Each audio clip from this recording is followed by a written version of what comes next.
Quando abbiamo saputo di questa immane tragedia,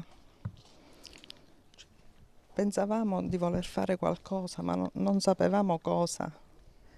E ci siamo ricordati immediatamente dell'omelia del nostro Papa Francesco l'8 luglio a Lampedusa, alla quale eravamo presenti. Ci sono immediatamente tornate in mente quelle frasi. Caino, dov'è tuo fratello? In questo stesso momento ci siamo sentiti Caino. Ci siamo guardati negli occhi e abbiamo preso questa decisione. Un gesto di pietà umana nei confronti di questi poveretti che cercavano una vita migliore, condizioni di vita migliori per se stessi, per i loro figli, per le loro famiglie. Non è giusto che queste cose debbano continuare ad accadere.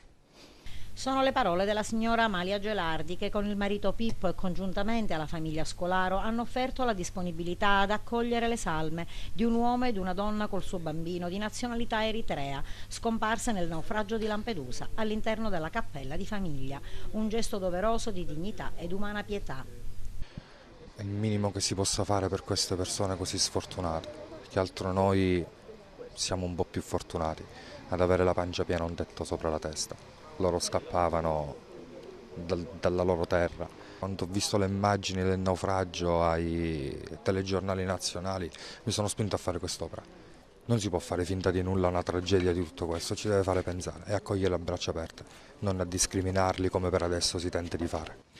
I feretri provenienti dal cimitero di Pianogatta sono stati trasferiti stamane nella camera ardente del cimitero di Bonamorone e dopo la benedizione da parte di Don Calogero Proietto, alla presenza del sindaco, dell'imam della comunità islamica italiana Yusuf Spoto e di una rappresentanza della giunta comunale, sono state tumulate all'interno delle cappelle private messe a disposizione dalle due famiglie agrigentine. La città di Agrigento ha accolto il cimitero di Pianogatta 80 salme di adulti, dando loro degna sepoltura e 8 bambini.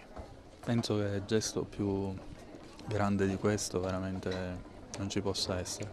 Per questo scriverò al Presidente della Repubblica volendo che appunto venga riconosciuto dallo Stato italiano, dalla Repubblica Italiana, il gesto di queste famiglie agrigentine che hanno dato tutto il proprio cuore dinanzi a questa tragedia.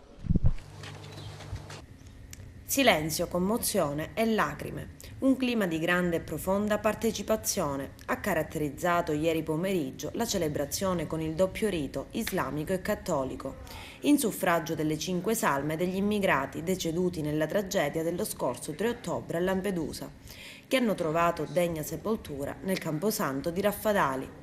A presiedere il momento di preghiera ecumenico, alla presenza di fedeli e autorità civili e militari, Don Giuseppe Livatino, vicario foraneo, e l'imam responsabile per la Sicilia, Yusuf di Spoto. Non ci sono confini perché abbiamo la stessa natura di tutti, al di là del colore della pelle, della lingua o della religione, siamo tutti esseri fatti a immagine e somiglianza di Dio, e allora nel rispetto comunque delle reciproche ortodossie e nell'ortoprassi siamo chiamati a pregare lo stesso e unico Dio. Ecco, allora i fratelli cristiani nella forma che è loro stata dettata e noi musulmani nella forma che ci è stata prescritta da Dio. E avremmo voluto che l'integrazione avvenisse con questi nostri fratelli viventi, però anche questo è un segno grande di disponibilità che abbiamo colto veramente con grande gioia.